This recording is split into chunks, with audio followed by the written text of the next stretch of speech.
Okay, so we continue our lesson dito sa CFLM 1. Dito na tayo sa Spanish Exploration and Conquests. Still pertaining to the history of the Philippines. So, the Philippine Islands, were reached in 1521 by Portuguese navigator Ferdinand Magellan. Kilala niyo naman siguro yan. Working for the Holy Roman Emperor Charles V, uh, looking for a new route around America to the East Indies and the Moluccas instead of the Vasco da Gama's route around Africa. Magellan left Sevilla in August 1519, explored the de la Plata, quelled a revolt of his Spanish lieutenants off the coast of Patagonia, then discovered in October 1520 the passage later named in his honor Straits of Magellan, near the southern tip of South Africa. Noon kasi wala namang ah, paraan ng pag-travel kung hindi ganyan, nakabarko sila. Kaya wala pa eroplano noon, ha, 1520, wala pang eroplano, wala pang ibang mode of transportation. So, wala pa rin Google Maps. Kaya, para malaman mo kung saan ka dadaan kapag papunta ka sa from one country to another country, then you have to explore. Kaya nga ganyan katagal ang biyahe niya, 2 taon bago siya nakarating dito sa Pilipinas. Okay, he then went up the coast of current-day Chile before embarking on a long westward sailing across the large ocean that he named the Pacific.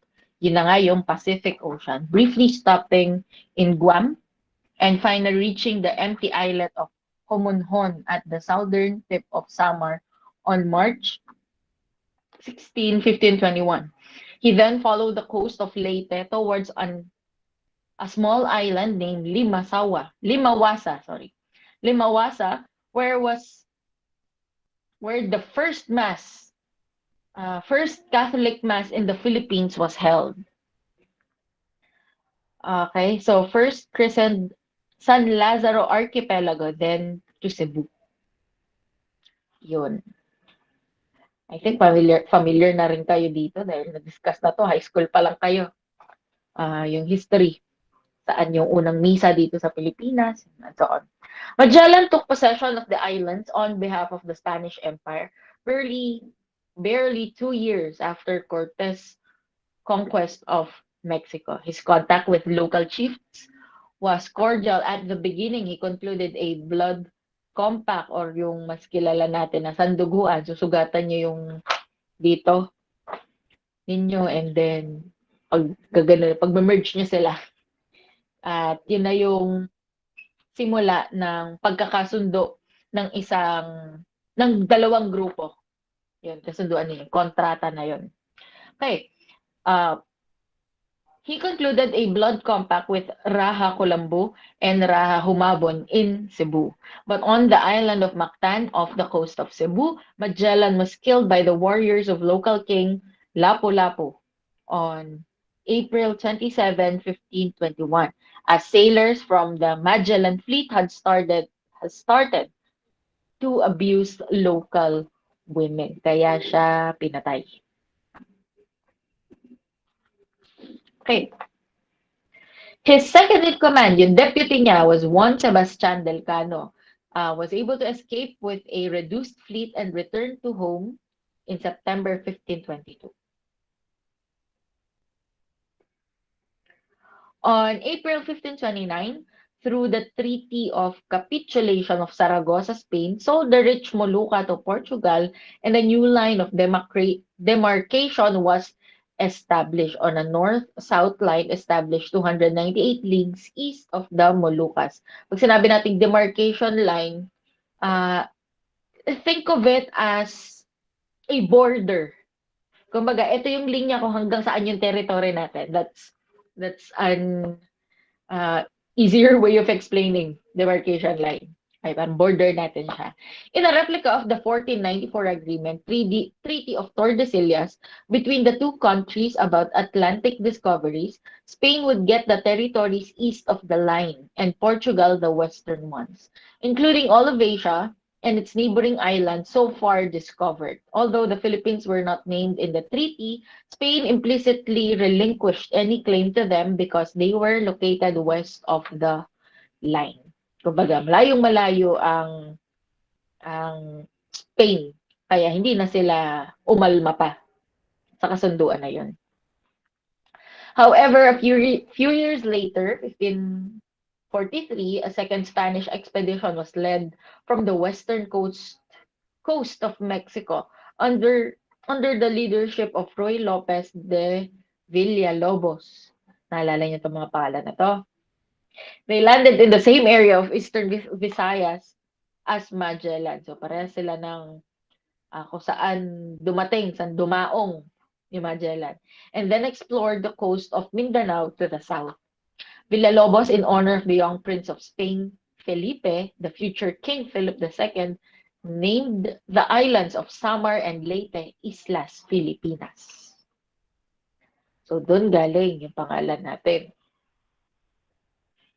The real conquest of the Philippines came in 1565 with the arrival of the expedition led by Miguel Lopez de Legazpi, who had built a career as financial career, who had built a career, wrong spelling, as financial administrator in colonial New Spain, rising to the position of civil governor of Mexico City.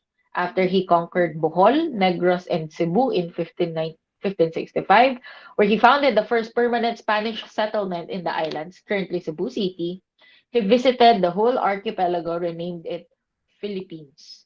It included all the islands, not just Samar and Leyte, and his associates conquered Panay in 1569, then Mindoro and the large island of Luzon in 1570. 5 years in the making, no? From 1565 na nagsimula ang conquest ni De Legazpi hanggang sa nasakop nila ang Luzon, 1570. Finally, on May 19, 1571, an expedition of 280 Spaniards and 600 Visayans encountered no resistance from the rulers of the tiny but prosperous kingdom of Maynila in Luzon. Legazpi established a blood compact with Raja Sulaiman and his uncle, Lakandula, king of Tondo. No? Tinte. As he had done earlier in Bohol with Raja Sikatuna on June 3, 1571, despite some resistance in Bulacan and Pampanga, Legazpi established Manila as the new capital of the new Spanish colony.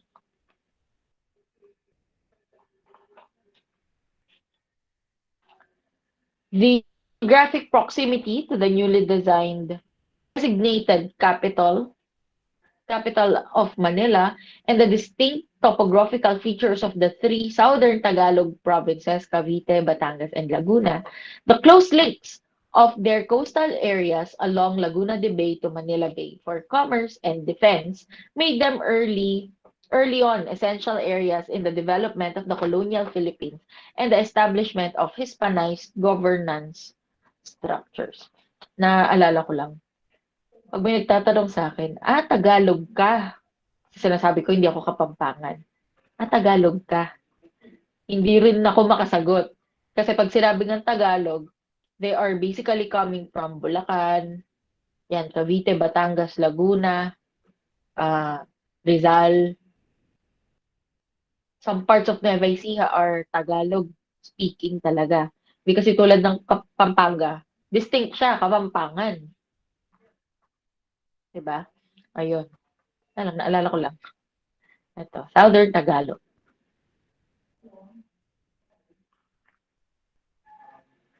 So by the time of Legazpi's death in 1572, although the Visayas and Central Luzon had passed under Spanish and Catholic control, there was strong resistance by local Muslim rulers in Mindanao, as well as the mountains of northern Luzon.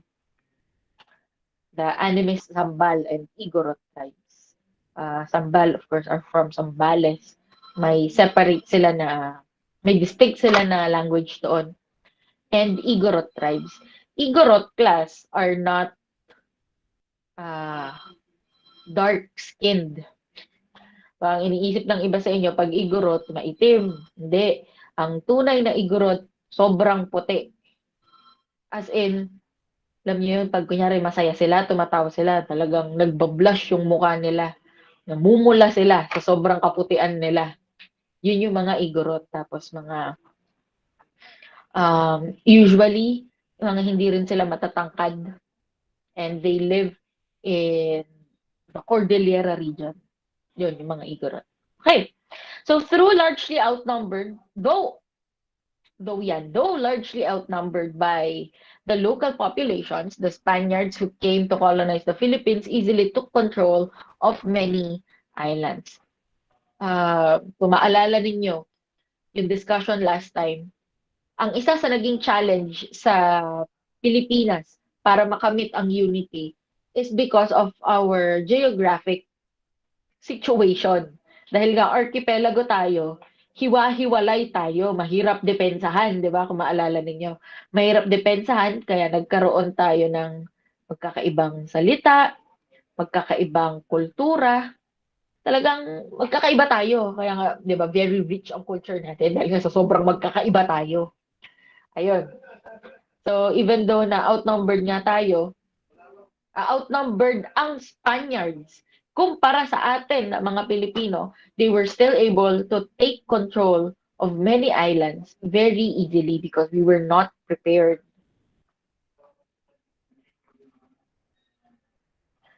So this was possible because the natives lacked unity and a centralized form of government due to the diversity of languages and the physical separation between islands, the willingness of many local rulers to accept the Spaniards with treaties signed under the form of blood compacts. Ayun na nga yung mga masasabi ko lang.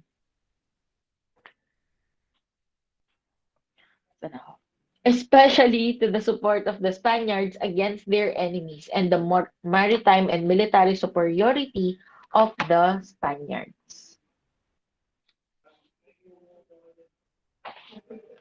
Okay.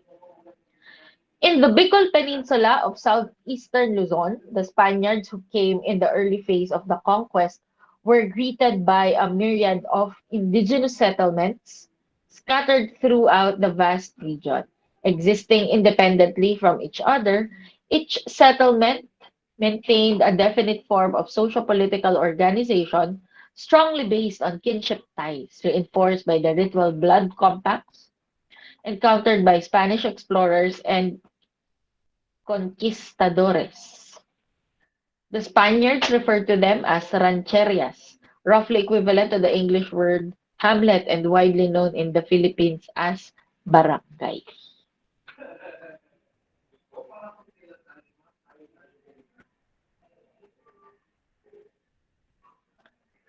So although some barangays already functioned as units of governance, each one existed independently of the other, and the powers of each datu, hari, or raha were limited only to his own barangay, embracing only a few hundred people. Barangays could be considered as village states.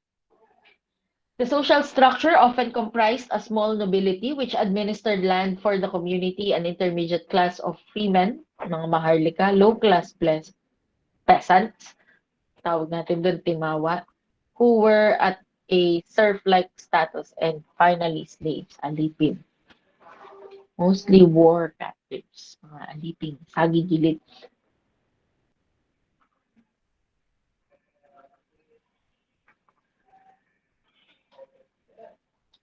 Okay, barangay chiefs had great powers, executive, judicial, legislative, as well as military. So kung papaano yung branches ng government natin ngayon, ay siya rin noon kahit nasa barangay level lang. Actually, hanggang ngayon naman sa barangay level, ganito pa rin ang, may hatian pa rin sila sa mga ganyang bagay.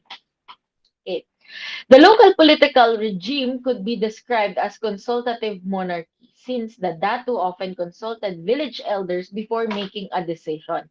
So kahit na, for example, ako na ang village chief, ako na ang barangay captain, nagtatanong pa rin ako sa iba, sa matatanda, para magabayan ako lalo.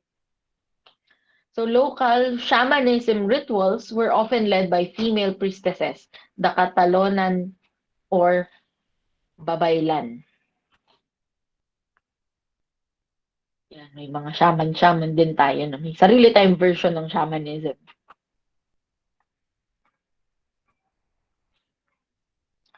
So after the Spanish takeover, Catholic priests relegated these women to secondary roles. No higher institution existed, and the Spaniards took advantage of this situation, using the barangays friendly to them to subdue the barangays that were not.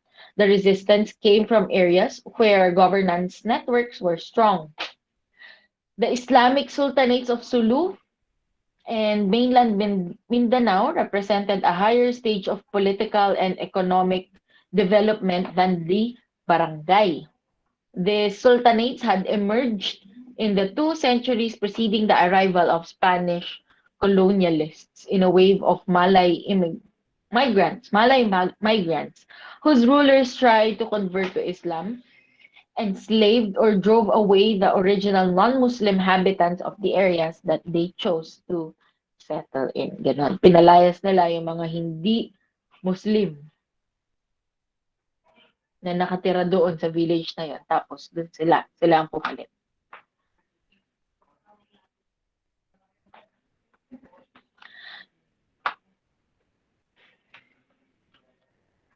Yan.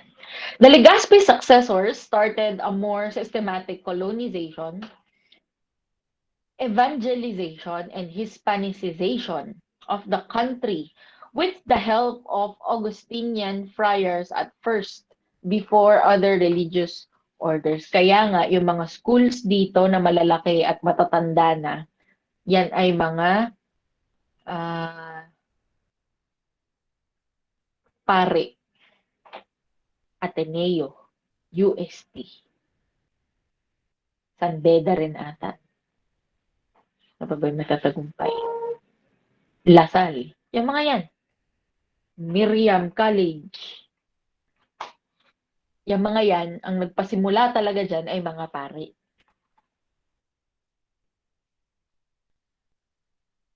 Okay, next is Hispanic Philippines. Ibig sabihin, ito na yung time na kasama na natin ang mga Spaniards. So, Spain, next.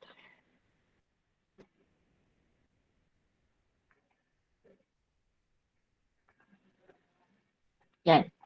Spain had 3 objectives in its policy toward the Philippines. Its only colony in Asia. Natatang lugar na colony ng Spain ay dito sa Asia ay ang Pilipinas.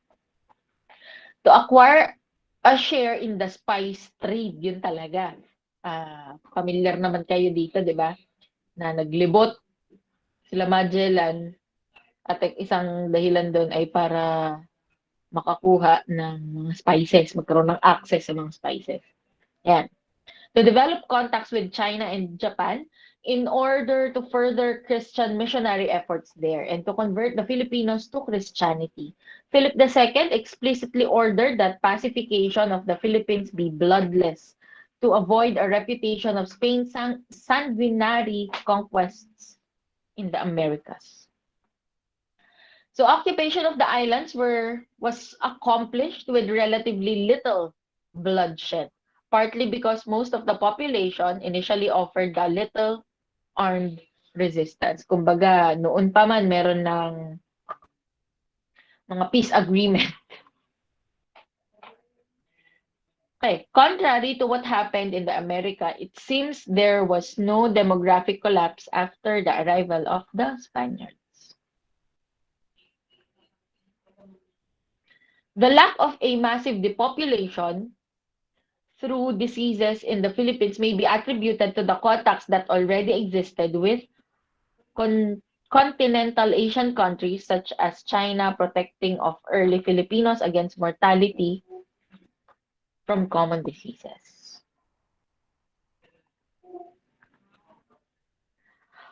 Possibly, as in Pacific Islands, this continuous character of the archipelago prevented a massive spread of epidemics. The Philippines were administered as a dependency of New Spain, New Mexico ngayon, making it a colony of another colony. For example, ito Mexico. Mexico, tinakop daw ang Pilipinas. Ang Pilipinas kasi, colony na siya, di ba? Tapos, etong Mexico, colony din siya. Kaya yung Pilipinas, naging colony ng colony. Galing. So, under the theoretical supervision of the Viceroy in Mexico and the Council of the Indies until 1821, a Governor-General exercised power, assisted by the Royal Audiencia or Supremo Court.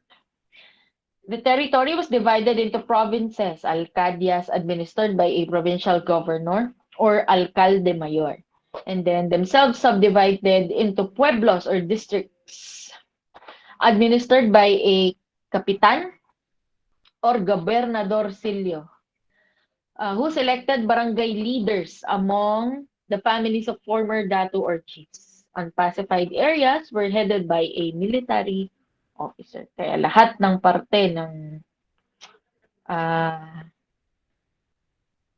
ng parte ay merong tawag dito, ulit. Bawat government entity, yun na lang. Bawat government entity ay merong in charge.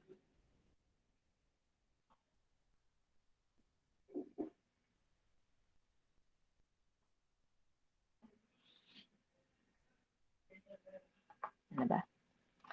In 1570, the encomienda system was introduced in the Philippines when Legazpi, in compliance with the decree issued by King Philip II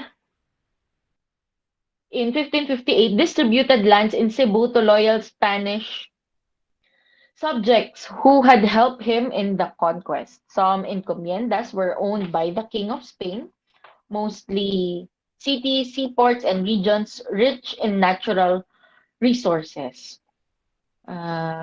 Isa talaga sa strength ng Pilipinas is our natural resources. Naaabuso lang talaga kaya nagkakaproblema tayo ngayon.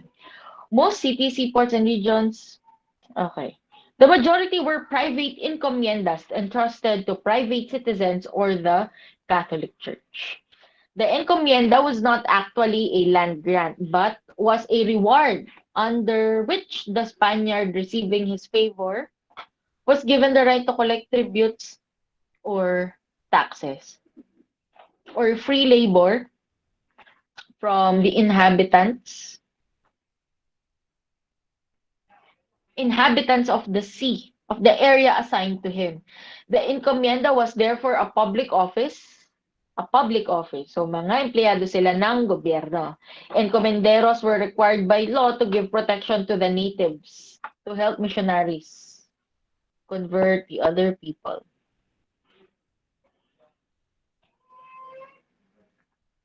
However, many Spanish encomenderos, including clergy, members committed abuses such as brutality towards Filipinos, sexual abuse of women, lagi na lang ganyan ang issue nila, no?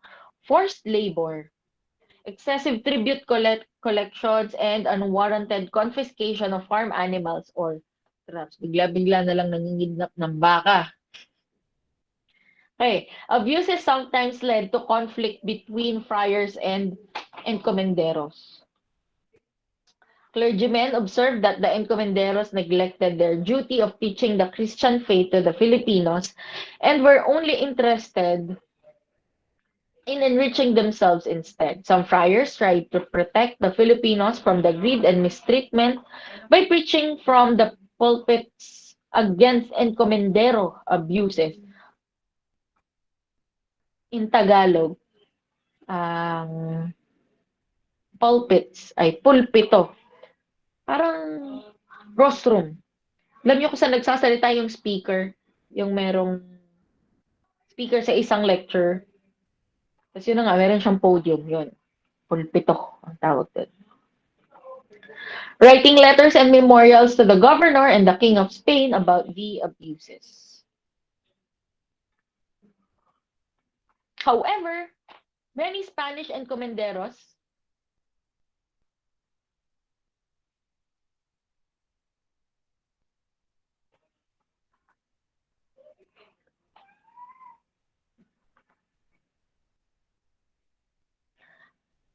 under Spanish rule, tama ba yun? Okay. Under Spanish rule, communal use and ownership of land was replaced with the concept of private individual ownership and the conquering of tithes on members of the Principalia. However, with one lone exception, Indios did not control land. It gave rise to a class of Spanish Indio mestizos. Eto, kapag mayroong mag-asawa, yung lalaki ay Spanish, yung babae ay Pilipino. Yun, Indios daw sila. A socially exclusive class who studied in Manila and had close ties with Spain, traveled in Europe and later in the United States. So they were able to acquire large tracts of land and to enrich itself further with money lending to the poor. Meanwhile, Filipinos peasants, seeing it was useless to work if the only result of their labor was to enrich the encomenderos, sometimes adopted as lazy attitude, encouraged by friars who told them that neglecting their work would free them from injustices. Na okay lang daw magpabaya sa trabaho kasi ililigtas, isasalba naman kayo. So, better do it. Yun ang paniniwala nila noon.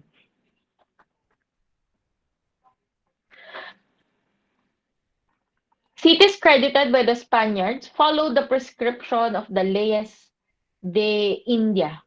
Implemented in colonial Spanish America, many cities had the same square central plaza with arcades, a church, and the local government authority buildings as what was found from Mexico to Argentina. Hindi ba ganyan? Kung saan ang government ng city, andun ang plaza, andun ang palengke, may simbahan doon. Laging ganyan. Sa Pilipinas lang hindi nasunod ngayon. Pero before, laging, pati sa ibang lugar hanggang ngayon, ganyan pa rin. City Hall. Katabi niya, uh, pisina ng PNP, pisina ng bumbero. Tapos andun ang plaza, andun ang palengke. Yun. From the beginning, the Spaniards had to face threats against their new colony. In 1566, the Portuguese had tried to retake Cebu from Legazpi. In 1574, a Chinese fleet successfully attacked Manila. The Dutch, who had been fighting for their independence from Spain since 1568, ousted the Portuguese. Nagtagumpay din siya at last. Established a new colonial base in Java.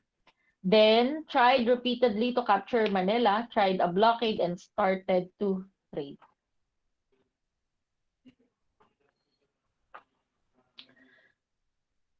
Better cutting contacts with the outside world, in 1644, Japan claimed sovereignty over the archipelago, Pilipinas. Later, during the Seven Years' War, the British occupied Manila, but they left after the signing of the Treaty of Paris. As the 19th century was coming to an end, Germany also started to express interest in the Philippine Islands. Lahat na lang gusto pinagtitripan nila yung Pilipinas, gusto nilang lahat. In 1887, the setup of a Philippine Exposition in Madrid was a way for Spain to reassert its authority para makapagpakilala sila ulit na nandito pa rin kami, buhay pa kami. Malakas pa kami, kaya pa namin kayong pamunuan. Yun. And its colonial project for the archipelago at that time, its control was weak and discontent was growing among the local population. Under the archipelagic doctrine, the Philippine archipelago is composed of a group of islands forming a state, and it is a single unit with the islands and the waters within the baseline are considered as internal waters. Yun yung sinasabi ko sa inyo na territory natin, yung mga bodies of water na in between cities, in between islands. Atin yun. Article 1 of the 1987 Philippine Constitution states the national territory comprises the Philippine archipelago with all the islands and waters embraced therein, and water around, between, and connecting the islands of the archipelago, regardless of their dimensions, form part of the internal waters of the Philippines. The Philippines was named in honor of King Philip II of Spain, and this name was given by the Spanish explorer Ruy Lopez de Villalobos during his expedition in 1542. So he named the islands of Leyte and Samar as Filipinas after the king who was then Prince of Asturias. Eventually, the name Las Islas Filipinas was used to cover the entire archipelago, and it was even proclaimed in the Malolos Convention as Republika Filipina. The national motto is Makadiyos, Makatao, Makakalikasan, at Makabansa.